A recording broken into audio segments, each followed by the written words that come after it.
하더라고요. 어떻게 하다 보니까 우리 최승호 PD님하고 얘기해갖고 저도 수렁에 빠지고 최승호 PD님도 수렁에 빠져서 지금 오랫동안 이 작업을 같이 하고 있습니다. 오늘 영화 재밌게 봤고요. 사실은 저도 뭐 계속 나와서 인터뷰를 했지만 다시 보니까 너무 가슴 아프고요. 지금 아직까지도 이 수렁에서 우리가 빠져나갈 수 없다는 그 상황이 사실은 훨씬 더 슬프고 좀 안타까운 그런 상황이라고 생각합니다. 예. 그 옆자리에는 또 수렁에 새롭게 빠져서 또 다른 한 분, 이승준 교수님 본인 소개랑 말씀 부탁드리겠습니다. 네, 안녕하십니까. 경북대학교 이승준입니다. 영화 너무 재밌게 봤는데 제가 사실 잘 모릅니다. 이 뭐 4대강 사업에 대해서. 근데 예전에 제가 미국에 이제 공부를 하고 있는데 제 지도 교수님이 4대강 공사의 사진을 한번 보자. 이래서 제가 사진을 딱 두 개 들고 왔는데 4대강 공사 이후에 제 눈에 사진이 너무 이뻤던 거죠. 이렇게 정비가 잘 되니까 너무 이뻤겠어요. 그래서 너무 신이 나가지고 그걸 두고 이제 교수님한테 갔는데 교수님 딱 한마디 하셨어요. 자연이 없어졌어.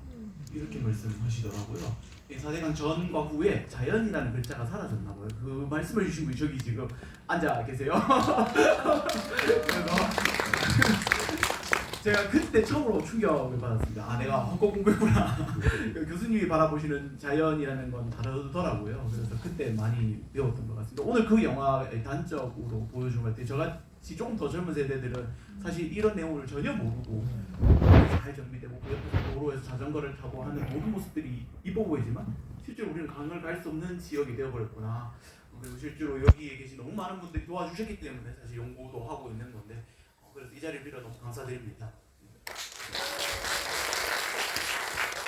예. 이제 본격적으로 영화 추적 언론 간담회를 시작하겠습니다. 영화 추적은 보신 것처럼 정말 17년의 세월을 다 담고 있는 영화죠. 2008년부터 시작된 이명박 전 대통령의 대운하 사업, 4대강 사업이라는 대국민 사기극을 17년에 걸쳐 우리 최승호 감독이 추적한 얘기입니다. 앞에서도 이제 영화 두 편이 있었기 때문에 저희가 진실 프로젝트 3부작의 완결편이다 이렇게도 말씀을 드릴 수 있겠습니다. 자, 영화 추적을 연출하신 최승호 감독 그리고 두 분은 이미 앉아 계시고요. 그리고 장광현 PD 무대로 모시겠습니다. 나와주십시오.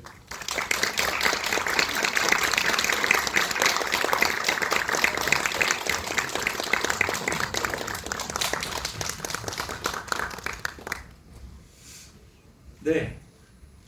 새로 나오신 두 분은 말씀 안 하셨기 때문에 먼저 우리 최승호 감독님부터 오늘 처음으로 영화 선보인 소감을 한번 들어보도록 하겠습니다. 어떻게 뭐 영화가 저 사실 지금 아직도 그 저기서 밖에서 말씀을 소리가 잘 안 들렸어요. 근데 영화가 재밌었습니까? 네. 제가 이제 처음으로 그 십몇 년 동안 어떻게 보면 만든 셈인데 만들어가지고 처음 이제 드디어 관객의 반응을 처음 듣는 순간이었습니다. 재밌었다니까 너무 좋네요. 네, 이제 이걸 가지고 세상에 나가가지고 많은 분들을 설득을 해야 되는 그런 시간인 것 같습니다. 네, 감사합니다. 네, 우리 장광현 PD도 한 말씀 부탁드릴까요? 네, 안녕하세요. 영화 추적의 프로듀서를 맡은 장광현입니다. 반갑습니다. 영화 이제 오랫동안 찍었고 오랫동안 제작 과정을 거쳤습니다. 그래서 드디어 오늘 처음 이제 관객분들께 보여드렸는데 굉장히 감격 들었고요. 긴 시간 만들 수 있었던 거는 뉴스타파이기 때문에 가능한 거라고 생각을 합니다. 그래서 굉장히 자랑스럽게 보여드렸고 저희 최승호 선배 긴 시간 고생하셨다고 또 이 자리에서 말씀드리고 싶습니다. 네, 감사합니다. 예, 이제 그 현장에 함께하고 계신 기자분들의 질문을 받아보도록 하겠습니다. 질문 있으신 기자분은 손을 들어주시면 마이크 전달 드리겠고요. 질문하실 때는 소속과 성함을 먼저 말씀 부탁드리겠습니다. 여기 잘 안 보이는데요, 조명 때문에. 예. 아직은 뭐 질문이 없으신 것 같은데 그럼 제가 먼저 뭐 질문을 시작해 볼까요? 우리 최승호 감독님. 네. 예. 그게 궁금해요. 지금 제가 영화를 보면서 정말 그 1시간 50분 동안 저도 관객으로서 희노애락의 감정을 이제 감정의 파도를 굉장히 탔거든요. 이 17년 동안 취재를 하시면서 가장 분노스럽거나 안타까웠던 순간은 언제였습니까?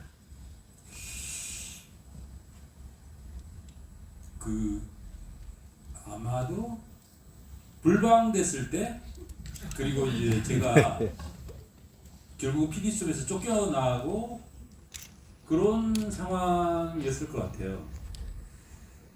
저는 이제 그 4대강 사업이라는 거에 대해서 알고 난 뒤부터, 그리고 김원 박사님으로부터 4대강 사업의 본질이 뭔지에 대해서 분명히 이야기를 듣고 난 뒤부터 이거는 내가 맞은 가장 엄청난 범죄다라는 생각을 했습니다. 그리고 이걸 어떤 식으로든지 막아야 된다는 생각을 했었어요. 그런데 김재철 사장이 그거를 막았고, 그리고 나중에 알고 보니까 김재철이 한 게 아니더라고요. 이게. 나중에 알고 보니까 이명박이 못하게 한 거더라고요. 그래서 그것이 결국은 우리 언론을 다 짓밟으면서 했잖아.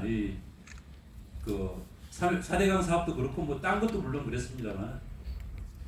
그래서 그 순간이 결국은 우리 대한민국이 더 이상 앞으로 나가지 못하고 완전히 뒷걸음질을 치게 된 순간이 아니었나 하는 생각이 들고, 그 순간으로 다시 돌아갈 수 있다면은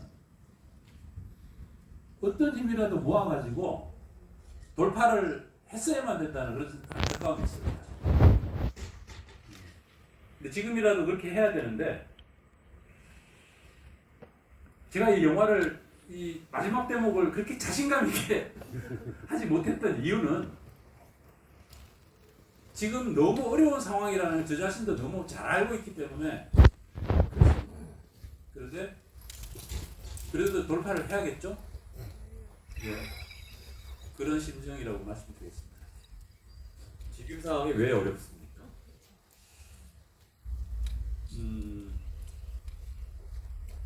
너무 정치적으로 지형이 갈라져 있어가지고 진실이 안 통하는 사회가 돼버렸어요.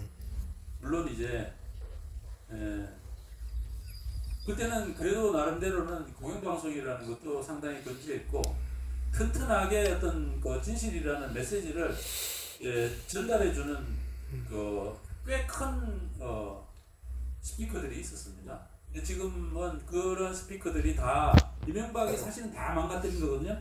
다 왜소해져 버리고, 그리고 이제 물론 다양한 스피커들이 생겼지만은 자본들이 너무 많아요. 그래서 이번에도 보십시오. 홍수 나고 난 뒤에 언론들이 지금 뭐 보수 언론들 보면은 이게 언론인가 싶은 그런 4대강 보가 홍수를 막았다는 게 말이 안 되는 얘기거든요. 영화의 내용에도 나오지만은 그런 거짓말을.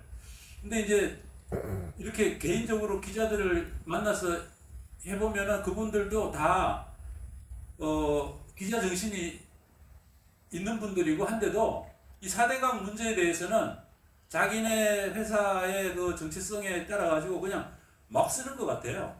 근데 그런 기사들이 굉장히 많이 나오고, 거기에 따라서 국민들의 생각도 그렇게 해가지고 적어도 30%의 국민들은 제가 영화에서도 얘기했지만은 여전히 4대강 보가 물 공급을 해주고 홍수를 예방해주고 이런 부분들이 극단적인 형태의 반발로 나타날 때 이재명 정부가 4대강 재자연화라는 것을 힘있게 밀고 나갈 수 있겠느냐 하는 것에 대해서 제가 사실은 확신하지는 못해요. 근데 그거를 어떤 식으로든 해야 되겠다라고 생각해서 영화를 만든 것이고, 이 시기에 딱 내놓는 겁니다. 이게 이 시기에 내놓는 이유는 지금 딱 필요한 순간이기 때문에 내놓는 겁니다. 그렇습니다. 예. 영화 개봉하는 굉장히 경사스러운 날인데 최성호 감독께서는 걱정이 지금 더 많으신 것 같습니다. 영화 흥행에 대한 걱정이 아니라 4대강 재자연화 과연 이루어질 수 있을 것인가에 대한 걱정이겠죠. 그럼에도 불구하고 지금 이 여러 가지 그 거짓들 가운데서도 이 4대강을 추적이라는 영화가 이렇게 다루었기 때문에 하나의 정전 같은 진실은 확립이 되는 것 아닌가라는 생각이 들고, 그렇게 이제 이런 계기를 만들어 주신 그 옆자리에 있는 우리 김원 연구 위원님, 처음에 그 제보하실 때 그때는 어떤 마음으로, 어떤 경위로 제보를 하시게 되셨습니까? 이게 상당히 사실 사대강이라는 게 역사가 오래됩니다.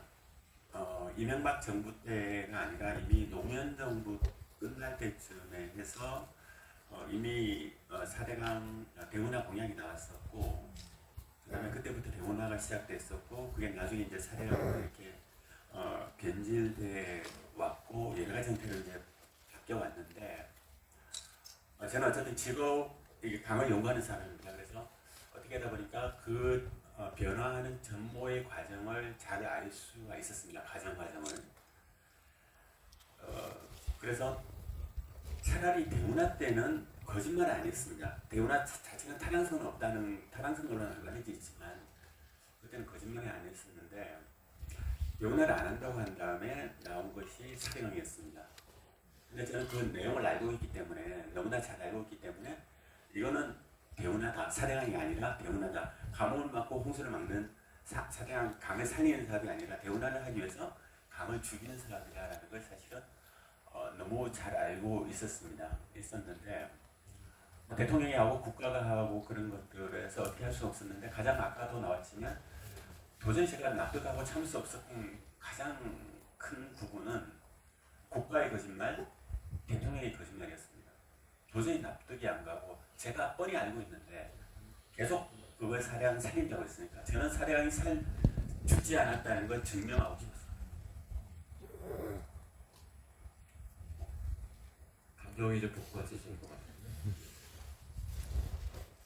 그러니까는 자꾸 죽었다는데, 죽었으니까 살리겠다고 했는데 죽지 않은 걸 자꾸 죽었다고 하니까 또 화가 났던 거고, 도저히 납득을 못했던 거고, 그래서 사실은 그런 여러 가지 정보들을 이제 좀 정리를 했었고, 그런 것들이 납득이 안 되니까 최대한 저는 이제 좀 알려야 되겠다 이렇게 생각했었고, 그래서 우연히 이제 최피님을 만나게 됐고, 그래서 이제 여러 가지 제가 알고 있는 여러 가지 정보라든가 이런 것들을 같이 이제 제공을 하고, 그때부터 여러 가지 이제 얘기를 많이 나눌 수가 있었습니다. 예, 영화에서 굉장히 인상적이었던 부분 하나가 이제 김원선님 연구위원님께서 그 사대강 사업이 본격 시작하기 전에 전국의 강들을 이제 돌아다니면서 기록을 남기시고, 또 거기 이제 음성 기록도 있더라고요. 그런 생각은 어떻게 하게 된 거예요? 예. 언제 할지 알았습니다. 언제, 어디에서 어떤 공사를 할지를 저는 미리 다 알고 있었습니다. 미리 그런 정보들이 있으니까 어디를 어떻게 파고 뭐를 어떻게 막고 하는 것들을 알 수가 있었습니다. 그래서 공사를 하기 전에 원래 모습을 남겨두자. 왜냐하면 그게 가장 원래 모습을 알아야 되니까, 나중에라도 다시 회복을 하려면 원래 모습을 정확히 알아야 되니까 그걸 제대로 기록으로 남겨놓자. 기록으로 남기는 목적, 그 다음에 죽지 않고 사대강이 살아있다는 것을 증명해보자, 증명해내자 하는 크게 두 가지 목적이 있었습니다. 그래서 사대강 공사 이전부터 해서 사대강 공사구간, 한강, 낙동강, 금강, 영산강, 삼중강까지 5개 강을 사실 수도 없이 많이 다녔고, 그때부터 다니기 시작해서 5년을 꼬박 다녔습니다. 사실은 주말마다 사대강을 시작점부터 해서 끝점까지 공사하는 구간과 찾아다니면서 파괴되어 가는 과정도 모두 기록을 해서 원래 어땠었고 어떤 과정을 통해서 어떻게 망가져가는지를 정확히 기록으로 남겨두자 해서 그런 작업들을 했었습니다. 5년이나 그 작업을 하셨나요? 그 작업하실 때마다 최승호 PD한테 전화 거셨습니까? 부담 느끼라고. 그렇지는 않고요.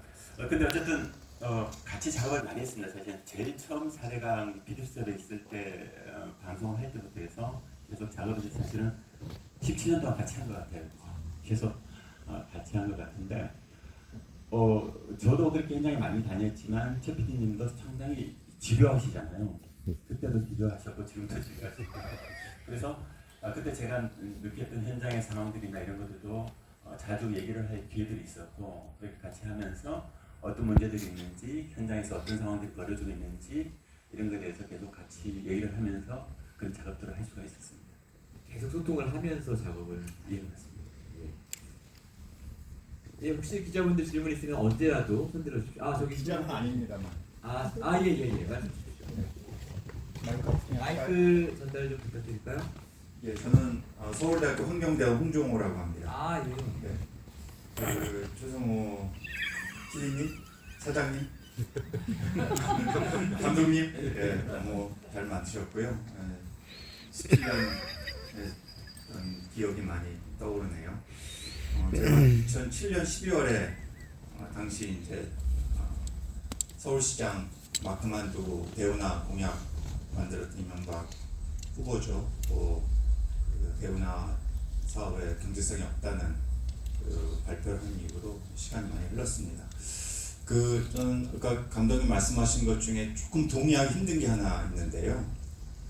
사실은 그 부분이 영화에서는 자세하게 다루지는 않았습니다. 그런데 2018년, 2019년 그러니까 문재인 정부 시절에 4대강 제자연화 조사평가위원회라는 게 꾸려졌고 그 위원회에 제가 위원장을 맡았습니다. 그래서 4개월에 걸쳐서 방학을 다 반납하고 아까 잠깐 언급됐던 금강의 딱 3개 보 중에 하나는 해체, 하나는 부분 해체, 하나는 상시 개방 이제 결론을 이끌어냈는데요. 제가 그때 최소한 청와대로부터 들은 얘기는 우리의 그 연구 결과를 바로 수용해서 즉시 행동으로 옮기겠다라는 얘기를 분명히 듣고 많은 이제 여러 전문가들을 모아서 그 연구 결과를 제시를 했는데요. 제시하고는 당연히 뭐 100% 예상하다시피 또 일부 그런 몰지각한 언론에 뭐 엄청난 비난이 쏟아졌습니다. 저는 뭐 당연히 예상했고요. 근데 그런 거에 대해서 정부에서 사실 그 당시는 2018년, 19년이라 비교적 정권 초기였고 사업의 모멘텀을 가질 수 있는 시기였는데 완전히 달라지더라고요. 그래서 당시 청와대에 가장 높은 아까 잠깐 나왔습니다. 그런 분부터 해서 비서관, 환경부 장관까지 그 전과 후가 너무 다른 이야기들을 하면서 시간이 흘렀고 그리고 나서 정권 말기에 뭐 국가물관위원회에서 해체하겠다 뭐 이런 얘기를 했지만 이미 정권의 동력이 떨어질 대로 떨어진 이후였습니다.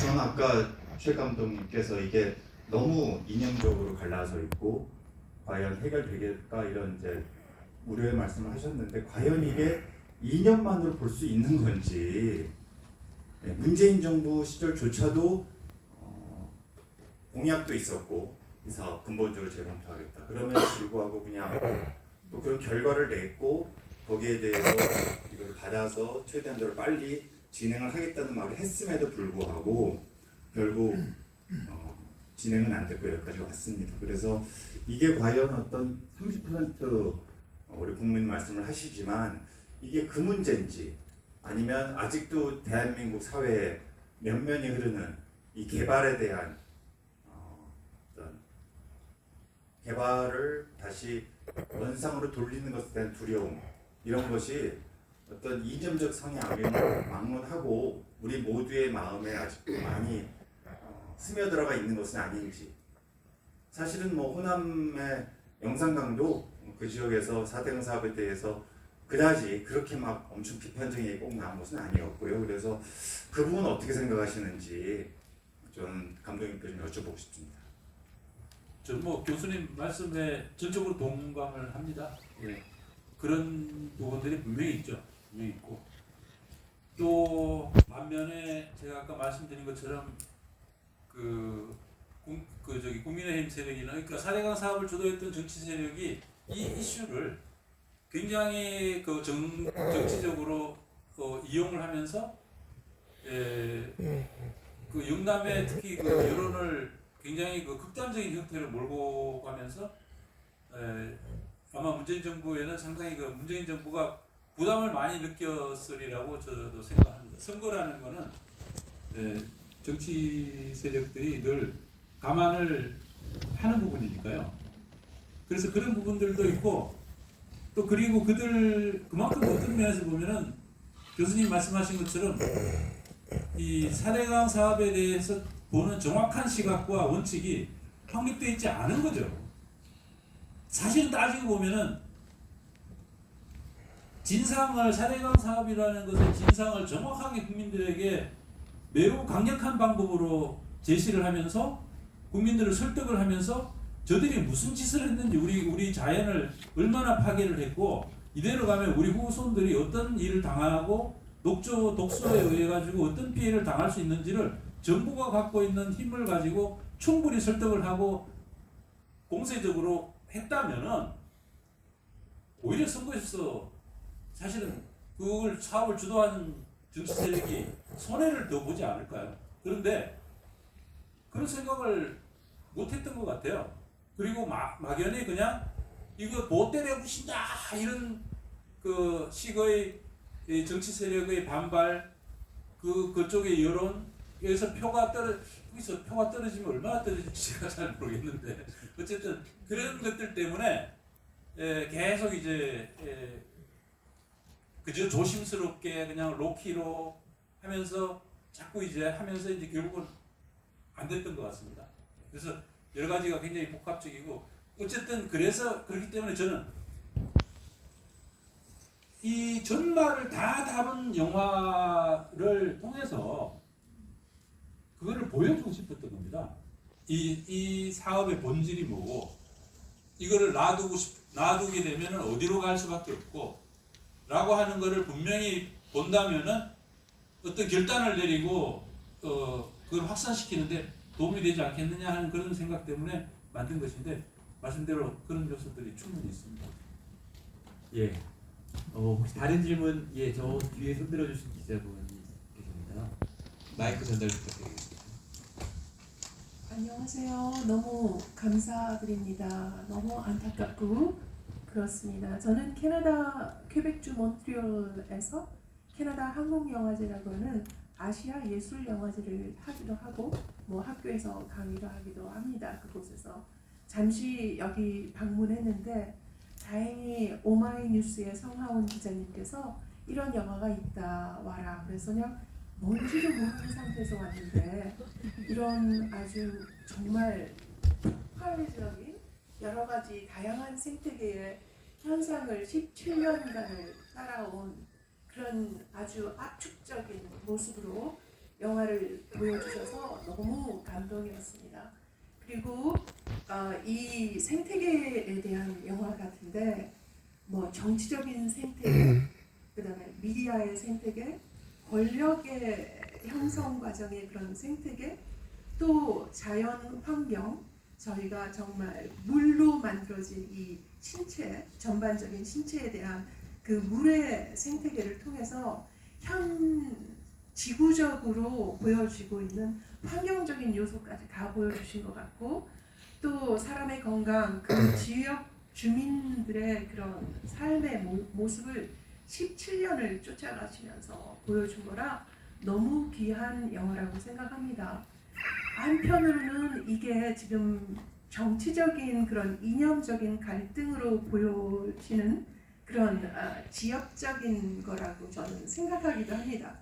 그런 것보다 좀 더 확장시켜서 이런 세계 영화제 이런 데를 방향을 넓혀서 더군다나 요즘은 생태계에 대한 연구와 관심이 증폭되고 있는 터라 또한 K-팝이나 한류 문화를 통해서 한국이라는 또는 한강의 기적이라는 이야기를 통해서 사실 이렇게 허상적인 허상이라고 하면 제가 좀 과장적이기도 하지만 부분적으로 느끼는 한국과 사실 본질적으로 들어가서 사람의 전 우주, 전 세계의 사람들이 지금 봉착하고 있는 이런 생태계로 접근을 하셔서 좀 세계 영화제를 겨냥하는 관점에서 이 영화를 접근하고 싶으신 지점도 있으신지, 또한 이 영화를 이렇게 쭉 필터링 하셔서 굉장히 압축적으로 만드셨는데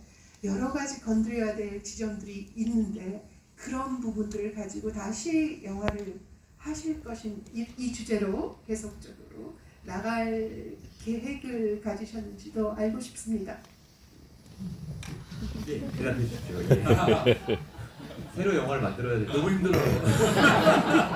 제가 이거 만드느라고 죽다가 살았습니다. 그래서 일단은 지금 이제 이 영화를 가지고 일단 4대강 좀 어떻게 좀 제자해나 좀 하고 그리고 나중에 혹시 뭐 제가 기회가 되면은 영화인으로서 디렉터스 컷을 한번 이걸 한번 또 생각해 보겠습니다. 감사합니다. 예, 손들어주신 기자분들 예, 여러 분 계신데요 지금? 3분 계신 것 같은데 순서대로. 예, 안녕하세요. 저 오마이뉴스 이성필 기자입니다. 일단 두 전문가께 질문 드릴게요. 저도 2010년도에 개봉했던 영화 삽질의 PD였기도 했었고요. 그래서 궁금한 게 많은데 우선은 이제 두 분께 4대강 사업의 그러니까 이 이후에 제 자연화를 위해서 가장 시급하게 해결돼야 할 것이 무엇인지, 어떤 것이 필요하다고 보시는지 궁금하고요. 최승호 감독님께는 이제 제가 앞서 두 영화 다 봤고 지금 영화를 봤는데 살짝 이제 약간 두려움과 걱정이 좀 묻어 계시더라고요. 궁금한 걸 보니까. 그래서 이 추적이 계속 되는지 이후에 그 질문 드리고 싶습니다.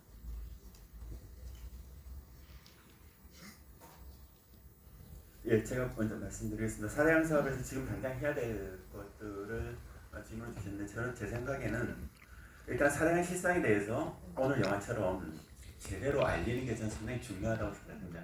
상당히 오해도 많고 잘못 알고 있는 것도 너무너무 많아서 처음에 출발할 때부터 사실은 거짓말을 기반을 출발했는데 과정도 그렇고 결과도 그렇고 현재도 그런 것들이 제대로 명확하게 잘 안 알려진 부분이 여전히 많은 것 같거든요. 제가 아까 말씀드렸듯이 계속 이게 어떤 기능을 하고 있다, 우리한테 도움이 된다, 그러니까 이걸 계속 유지를 해야 된다, 이런 생각들이 여전히 상당히 많은 것 같거든요. 저는 그렇지 않다고 생각됩니다. 어쨌든 시작부터 끝까지 잘못된 거니까 잘못된 것을 계속 유지를 한다? 이거는 전혀 아닌 것 같고요. 그래서 그런 면에 첫 번째 정확히 알렸으면 좋겠고, 두 번째는 그와 동시에 빨리 4대강을 원래 강으로 돌리는 작업을 제가 해야 된다고 생각합니다. 단순히 숨은 몇 개 여는 그런 정도가 아니라 4대강 사업 자체는 사실은 엄청난 사업이었습니다. 어마어마한 22조가 들어간 어마어마한 사업인데 우리는 여전히 너무나 좀 편향되게 좀 어떤 좁은 부분으로 접근하는 부분들이 있다고 생각되거든요. 그게 아니라 통째로 잘못된 부분이니까 이거는 지금이라도 가장 빨리 통째로 원상으로 돌아갈 수 있도록 하는 게 저는 맞다고 생각합니다. 그래야 4대강을 다시 원래의 모습대로 돌릴 수 있고 강을 다시 살릴 수 있다고 그렇게 생각합니다. 네. 예, 언론배획은 시사회인 만큼 기자분들의 질문을 우선적으로 받겠습니다. 기자분들 선택해 주십시오. 무슨 교수? 네. 4대강 답변이 한 분 더 남았습니다. 죄송합니다. 예. 그 어려운 걸 질문하셔가지고 제가 바로 쓰고 있으려고 했는데 사실 제 자리에서 할 수 있는 건 지금 우리 환경이 괜찮나라는 질문을 계속 던지게 되더라고요. 제가 강을 바라다 보고 나가고 할 때마다 안 괜찮더라고요. 녹조가 그렇게 많이 빈 강은 처음 봤고 여전히 냄새가 역하고 정상이 아니다 라는 겁니다. 저를 여기 환경에 이 자리에 오게 해주신 그 여러분들이 계시지만 최승호 PD님, 이미재 실장이 있는데 일단 저분들 때문에 제가 고혈압이 너무 많이 올라가지고 죽을 것 같습니다. 그래서 제가 일단 혈압 치료를 좀 해야 되고요. 그 다음에 이 모든 것들이 아주 느리지만 천천히는 바뀌더라고요. 근데 그 자리에 여기 계시는 분들이 정말 많은 노력을 했기 때문에 그러지 않나라는 생각이 들어서 최승호 PD님이 이 영화를 정말 열심히 홍보하시고 또 많은 정보를 알려다 주면 그래도 조금 바뀌는데 속도가 빠르지 않나라는 생각이 듭니다. 우리 사회 절변에 아까 전에 좀 너무 좋은 말씀을 주신 이제 교수님 계시지만 저변에는 저는 정치적 이념도 있지만 경제 그다음에 또 그 윗세대들이 가진 철학들이 아직도 이 사회를 구성하고 있기 때문에 좀 바뀌는 속도가 느린데 미래 세대들이 바꿀 수 있도록 교육이라는 부분을 꼭 유념해 주시고 다음 환경하시는 분들이 이 교육에 참여할 수 있도록 많은 기회를 또 만들어 주시면 너무 감사할 것 같습니다. 예. 또 다른 기자분들 질문. 저 아까부터 손들어주신 여자 기자분. 예. 저한테도 뭐 하나 질문을 하셔야 되나요? 시간이 좀 쫓기다 보니까 죄송합니다. 시간이 좀 예, 없어서 예, 예. 그러시죠. 예. 추적이 계속되느냐 이 질문을 하셨는데 저는 뭐 당연히 추적을 이거 저 4대강 재자연화를 해야 되기 때문에 추적을 계속 해야죠. 사실 그 뉴스타파라는 매체가 아니면은 이렇게 해낼 수가 없는 겁니다. 사실 뭐 어느 매체에서 어떤 그 방송사에서 이렇게 오랫동안 그 물론 이제 엄청나게 중요한 문제이긴 하지만 이렇게 추적을 게다가 이게 굉장히 그 리소스가 많이 드는 일이에요. 왜냐하면 계속 출장 가야 되지 않습니까? 제 후배 우리 오준식 기자 여기 있나? 우리 오준식 기자 여기 있는데 오준식 기자를 너무 고생을 많이 시켰어요. 그리고 오준식뿐만 아니라 이제 다른 우리 기자들도 고생을 많이 시켰는데 어쨌든 우리가 유종의 미를 거둬야 되고 하기 때문에 계속 추적을 하겠습니다. 할 겁니다. 네, 감사합니다. 제가 마이크 들고 있어서 제가 할게요. 저는 CBS 정혜윤 PD라고 합니다. 기자 아니고 그 영화 보는데 새만큼 많이 겹쳐서 생각이 되더라고요. 여전히 개발에 대한 환상을 저희한테 주는 그리고 영화 볼 때 김원 선생님이 그 마지막 지킬 수는 없지만 찍겠다 그 부분에 정말 마음이 많이 움직였습니다. 감사합니다. 그리고 영화에 나오는 말 중에 자연은 돌아가고 싶어 한다. 그 말도 참 어떻게 돌아가고 싶어 하는지 좀 잘 알았으면 좋겠다는 생각이 드는데요. 저희 질문 간단한데 계속 재자연화라는 단어가 나오고 있어요. 근데 왜 그 재자연화라는 게 어떤 걸 상상하고 있고 그게 어떻게 가능해질지 아까 선생님은 그냥 원래대로 복원해야 된다고 그랬는데 그렇다면 그게 아무것도 안 하고 그냥 이렇게 열면 되는 건지 어느 정도 수준까지 상상하고 말씀하시는지 궁금합니다. 예, 교수님이 답변하시겠습니다. 네. 예, 제가 말씀드리겠습니다. 재자연화 그래서 사실은 우리가 목표를 명확히 해야 된다고 생각합니다. 그 4대강에 대해서는 이게 새롭게 뭔가를 우리가 만드는 것도 아니고 재자연화라고 얘기하는 부분의 핵심 내용은 복원, 그러니까 원래대로 돌아가는 것, 4대강 사업 이전으로 돌아가는 것. 거기는 두 가지가 포함되어 있습니다. 4대강 사업에서 가장 돈이 많이 들어간 게 첫 번째가 준설입니다. 두 번째가 봅니다. 보건설입니다. 16개 보건설하는 거하고 4억 5천 입방미터의 모래 준설하는 게 있습니다. 그래서 복원을 하려고 그러면 원래대로 돌아가야 됩니다. 그러니까 어떤 일부를 수문을 열고 닫고 하는 정도의 문제가 아니라 원래대로 돌아가야 그게 우리가 바라는 그 상태로 돌아갈 수 있거든요. 기술적으로도 그렇습니다. 어느 한 부분만 해결해서는 되지 않는 부분이라서 어떻게 보면 조립은 파괴의 역순인 것처럼 그대로 다시 다 해야 원래대로 돌아가고 원래대로 돌아가면서 그 기존의 4대강 사업 이전에도 여러 가지 한계들이 있습니다. 그러니까 그 이전보다가도 더 좋은 상태를 만들 수 있습니다.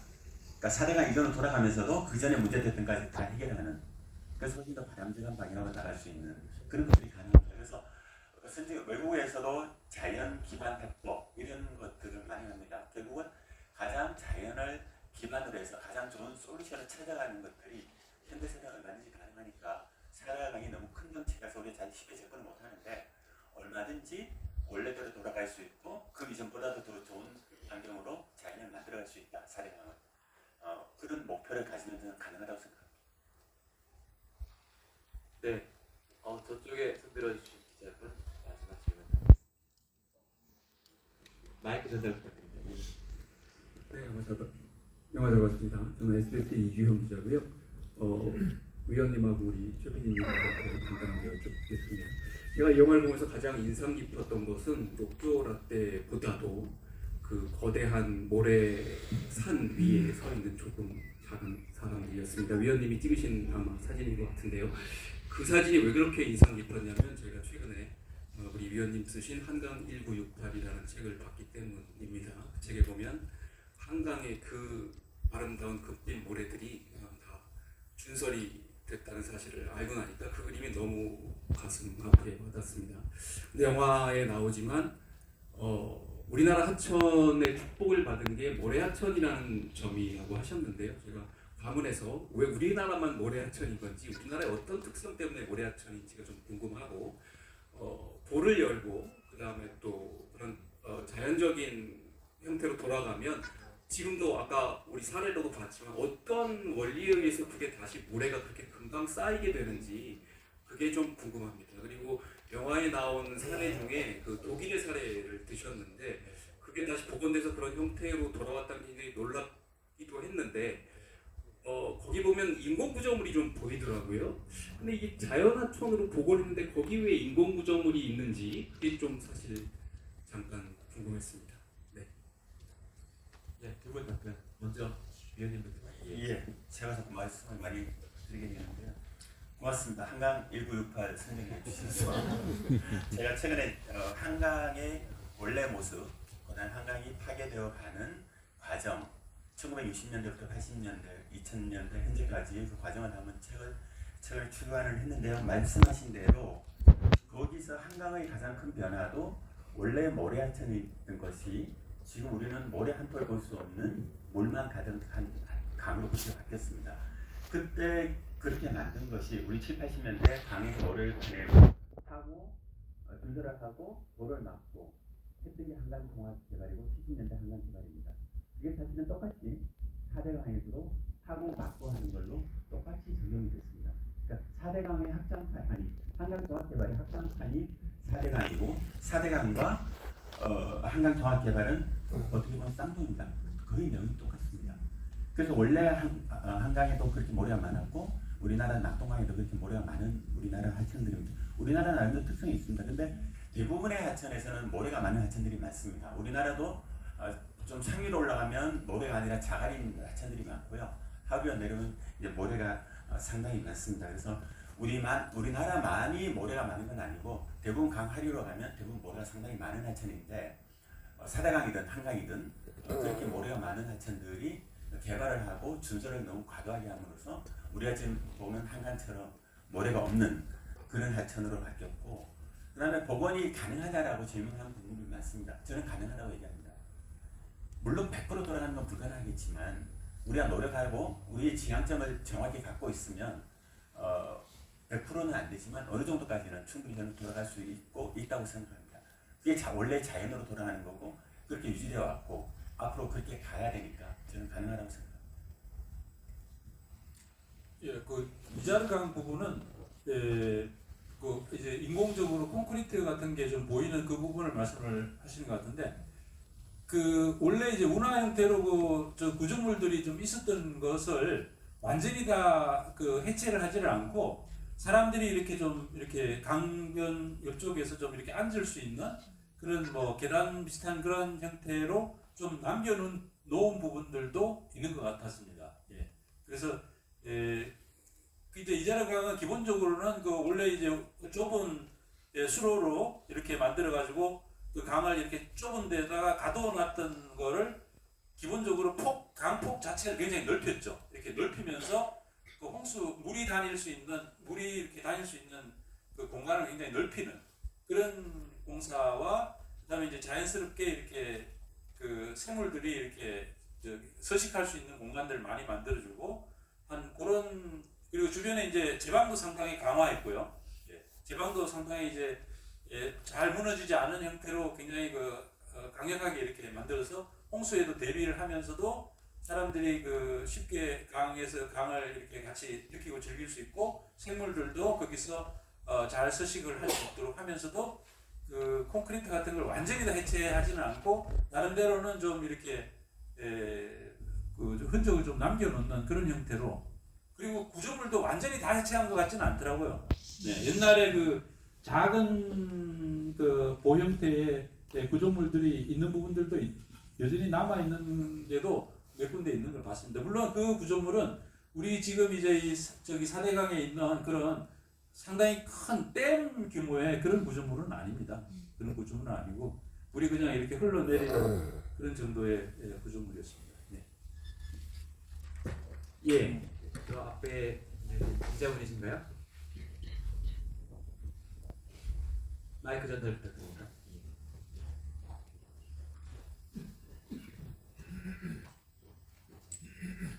예, 고맙습니다.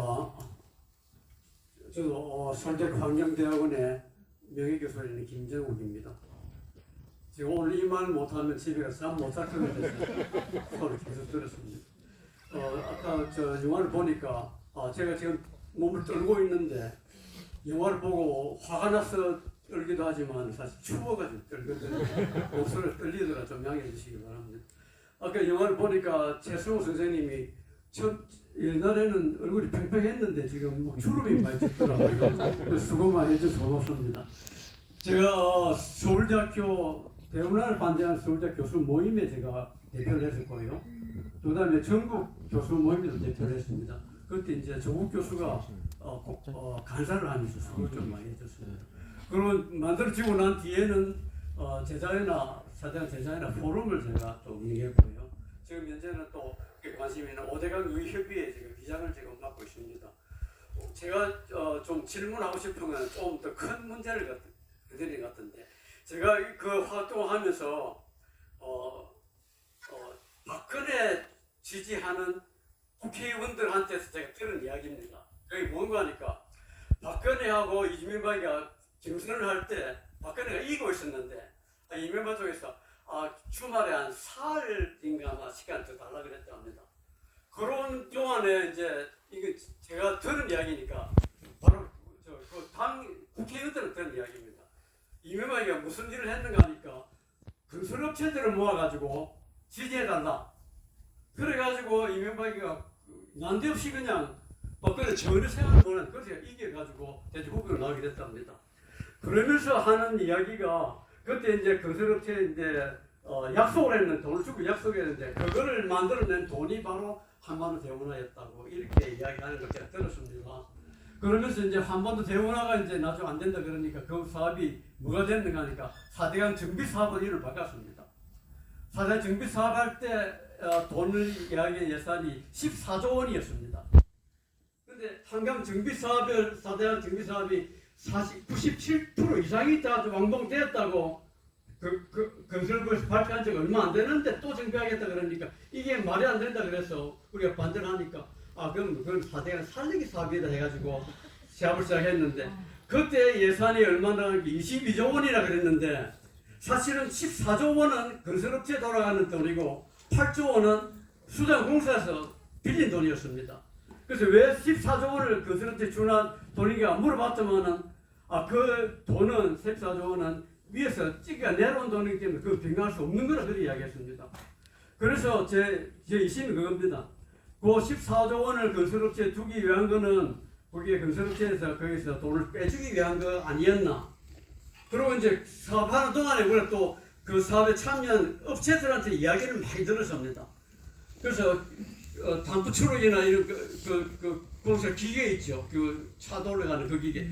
그걸 하나 가지고 빌리가 그 일에 준 사람이 하는 이야기가 직접 하는 이야기가 공사를 하고 나면 공사비를 받으면 바로 그 다음 날로 당장 그 받은 돈의 거의 절반 가까이 현금으로 돌려줘야 된다 이 이야기했습니다. 그래서 그 돈이 여기서 엄청난 부정이 있었는데 우리가 이명박 대통령 있을 때 사자방이라고 부정이 있어 그렇지 않습니까? 근데 여러분들이 그 공사 운하공사는 거기에만 자꾸 맞추고 있는데 거기에 왜 그 이야기를 끄집어냈는가 하는 거기에 대해서 근본적으로 좀 의문이 제기되기 때문에 저는 거기에 그때 엄청난 돈이 이제 부정하게 들어간 걸 알고 있거든요. 업체들은 돈을 받아가 올려간 거를 저는 직접 이야기 들었습니다. 그래서 거기에 대해서도 앞으로 좀 조사할 문제가 없는지 그럼 좀 얼굴 주름 좀 더만 생기겠지. 그 관계를 좀 여쭤보고 싶습니다. 경선 당시의 이야기에 대해서는 저도 뭐 그런 이야기도 들은 적이 있긴 합니다. 그런데 제가 조사를 한 바로는 이명박 씨는 실제로 그 운하를 만들고 싶어 했습니다. 처음부터 굉장히 이제 오래된 얘기고요. 자기가 토목을 했던 사람이고 공사를 실제로 많이 했던 사람이기 때문에 그걸 통해 가지고 자기는 이제 굉장히 그 일종의 자기의 업적을 충분히 남길 수 있다라는 자기 나름의 확신을 갖고 있지 않았나 하는 생각이 듭니다. 그리고 제가 이제 공사비와 관련해서는 제가 읽어본 자료상으로 보면 건설 회사들이 4대강 사업으로 돈을 많이 남겼느냐, 굉장히 뭐 많은 이익을 받느냐 하면 제가 읽은 통계문이라든지 뭐 이런 것들을 참고를 했을 때는 그렇게 막 많은 이익을 남겨가지고 엄청나게 한 그런 내용들을 제가 발견하지는 못했는데 더 연구를 해보도록 그렇게 노력을 하겠습니다. 예. 뭐 기왕에 주름살은 많아졌기 때문에 그리고 지금 제가 우리 낙동강에 실제 계시는 질문은 여기까지 받고요. 오늘 특별한 분이 한 분 시장에 참석해 주셨습니다.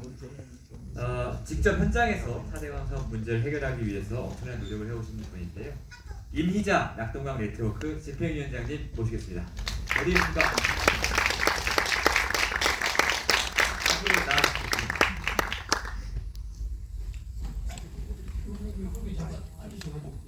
예, 자리에 앉아. 예.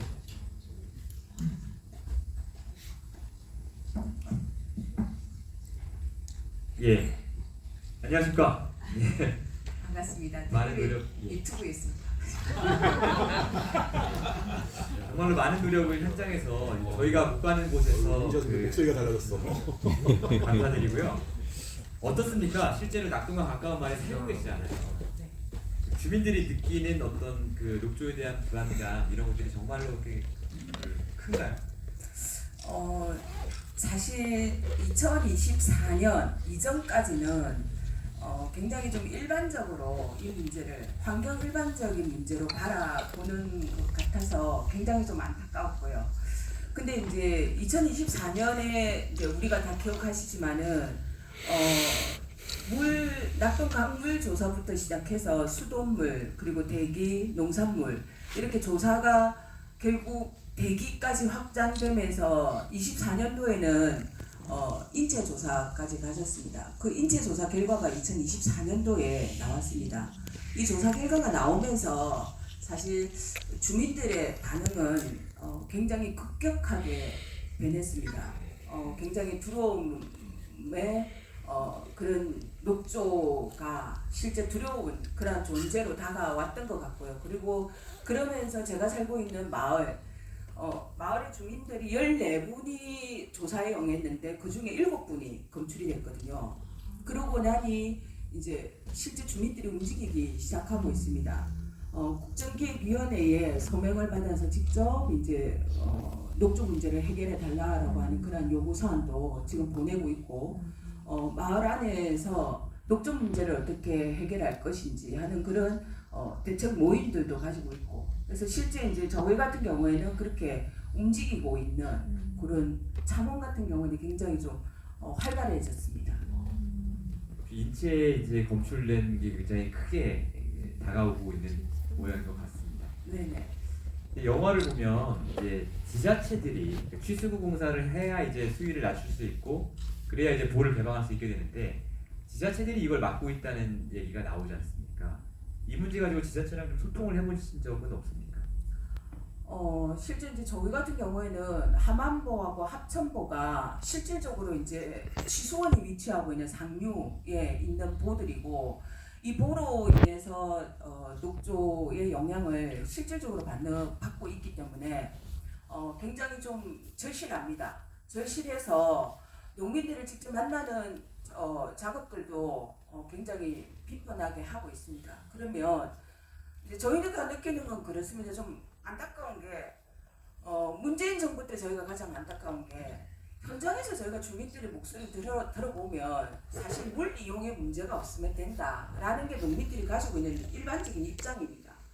근데 이러한 입장들이 실제 그 지자체를 통해서 낙동강교 환경청이나 대구 환경청을 통해서 정보가 올라가는 과정 속에서 이러한 주민들의 실질적 목소리가 정책을 결정해야 되는 환경부나 그 청와대까지 그대로 전달되지 않은 것 같았습니다. 왜곡되고 있는 거죠. 그래서 이게 이제 어쨌든 공무원들 속에서 이러한 내용들이 좀 왜곡되는 측면들이 있고, 그 다음에 정치적 논리에 의해서 결국 그거는 이제 이건 좀 굉장히 저희가 아쉬운 부분이긴 한데요.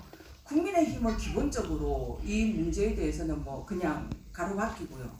근데 저희가 이제 믿고 의지하고 가야 될 건 그 당시에 여당이었고 여당의 국회의원들조차도 이 부분에 있어서 공약을 내건 정부의 여당이었음에도 불구하고 이 부분에 대해서 그렇게 적극적으로 나서지 않았다. 결국 이러한 정국 속에서 정세 속에서 정치 뭐 선거가 있을 때마다 지방선거, 총선, 그리고 여타의 사항들, 뭐 정치적 사건들 있을 때마다 계속 정부, 환경부와 청와대는 입장을 계속 누르는 이런 모습들을 현장에서 봤습니다. 그 속에서 이제 오늘 잠깐 이수진 의원님 여기 와 계시는데요.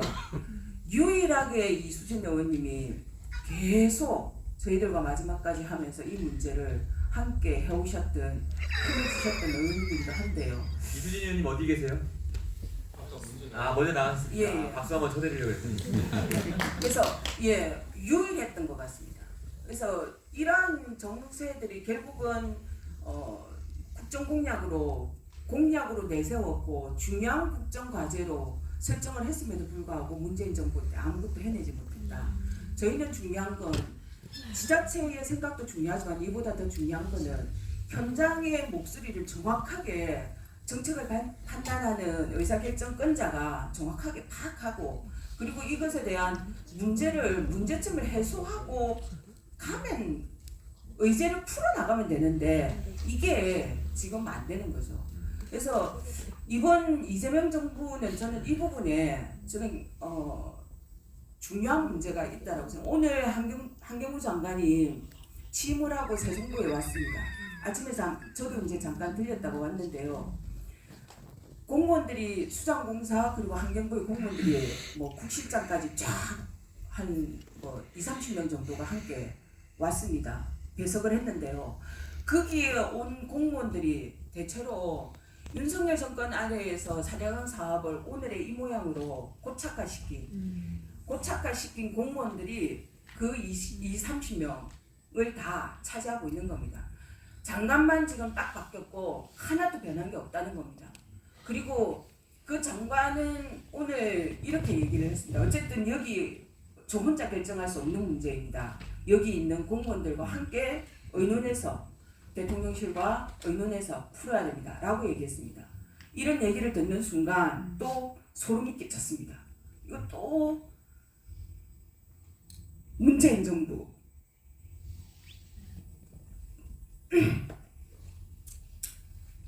로 가는 거 아닌가. 그래서 저는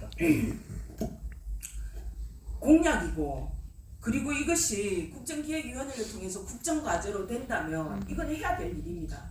그리고 낙동강이 지금 처해져 있는 상황, 녹조, 눈으로 보이는 녹조 뿐만이 아니라 그 녹조 속에 갇혀 있는 강물, 그 강물 속에서 살아가고 있는 생명체, 어부들이 걷어 올리는 그 그물 속에 올라오는 건 물고기의 사체입니다. 100마리 중에서 죽은 게 80마리, 그리고 살아있는 게 20마리. 그 20마리도 벌겋게 바이러스에 감염된 물고기들입니다. 살아 올라온 거 하루만 그냥 집에 다라이에 담아두면 그 다음에 죽어버립니다. 이게 지금 현재 낙동강의 실정입니다. 낙동강의 녹조 때문에 물속에서 죽은 생명체는 없는 거고, 죽어있는 생명체에 그 다음에 이것으로 인해서 수돗물, 농산물, 그리고 대기, 그리고 인체의 사람의 코속까지, 이게 지금 낙동강의 녹조로 인한 정말 온전한 곳이 하나도 없습니다. 이런 걸 언제까지 이렇게 부여합니까? 이런 식으로 듣다가는 미래가 없습니다. 그래서 저희는 이재명 정권, 저희는 문재인 정권을 겪었습니다. 공약을 내세우지만 해내지 못했고요. 이재명 정권이 이재명 정부가 들어서고 공약으로 내세웠습니다.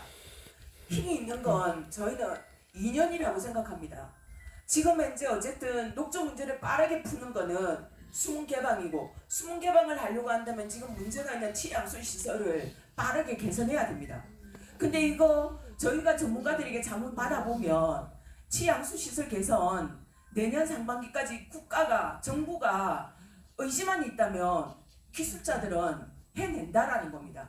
내년 상반기까지 치양수 시설 개선 가능하고, 치양수 시설 개선하면 수문 개방 문제 없습니다. 물이용에 대한 문제가 없기 때문에 농민들의 반발도 없을 겁니다. 더군다나 지금 지난 14년간 녹조 문제 때문에 저희 시민들도 고통을 받았지만 역시 농민들도 고통을 받았습니다. 함께의 문제를 겪고 있기 때문에 저희는 이번만은 수문 개방에 대해서 치양수 시설에 대한 문제 해결된다면 농민들도 크게 반대하지 않을 거라고 봅니다. 여기에 이재명 정부가 좀 힘을 내고 갔으면 좋겠습니다. 내년 여름에는 우리 낙동강 유목민들이 녹조를 보지 않도록 했으면 좋겠습니다. 오늘 말씀 여기까지 듣겠습니다. 말씀이 이 영화가 지금 얼마나 시급하게 국민들한테 알려져야 하는가를 대변하는 말씀 같고요. 오늘 이제 예상보다 시간이 길어져서 시사회는 여기서 마치고 잠깐 장례 정리하고 포토타임을 갖도록